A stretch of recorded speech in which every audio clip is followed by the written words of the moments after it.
Sataisīju jums vēl vienu uzdevumu, kurā apskatīsim, kā nosaka sadalījuma likumu.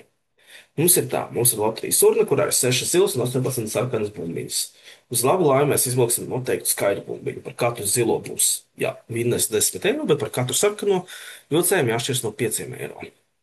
Un kāds ir sadalījuma likums, ja vēl divas bumbiņas? Mēs šo gadījumu mēs neesam varbūt konkrēti pateikuši sadalījuma likums kam, bet es precizēšu gadījumu lielums ir mūsu vinnests, mūsu eiro vinnests. Un kāds sadalījuma likums, ja velk divas bumbiņas? Kāda varbūtība, ka bumbiņu vilcējs kopumā būs ieguvējs un zaudētājs? Tātad, kas mums var būt?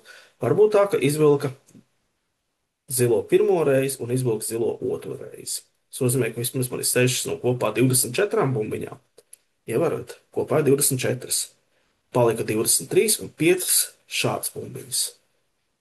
Mēs drīkstam uzrakstīt atbildi kā daļu. 5, ja nemaldos, 92.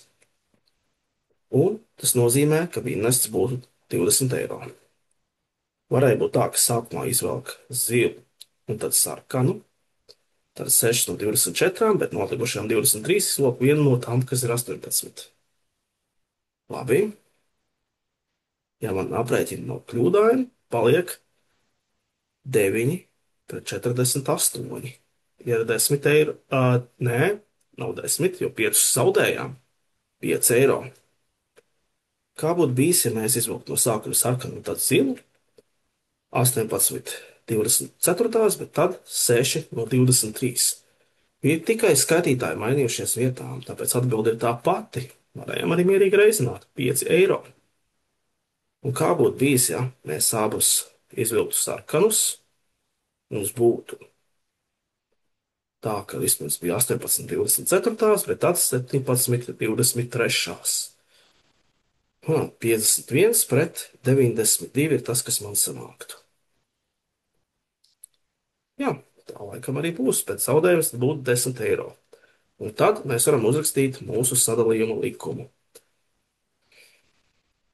Mums ir tikai 3 dažādas vērtības - -10, 5 un 20.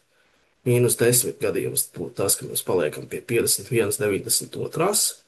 Tad šie ir jāskaita kopā. Tas ir 18, 18, ir joprojām 9, 24. Un tad 5, 92, mums būs uzvara. Kāda varbūtība, ka bumbiņu vilcējs kopumā būs ieguvējs un zaudētājs? Tas nozīmē, ka x-am ir jābūt pozitīvam. Tie ir 2 gadījumi. Kad ir 5 un kad ir 20.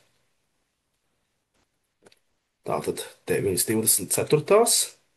Droši vien, ka vajadzēs paplašināt 4 reizes, jo otrajam saucējs ir 5. Un sanāk 41 pret 92. Protams, ka šādās situācijās mēs varbūt gribētu noteikt aptuvenu procentuālo varbūtību, kas ir 43,5%. Tātad drīzāk zaudēsim šādā spēlē nekā vinnēsim. Lūk tā.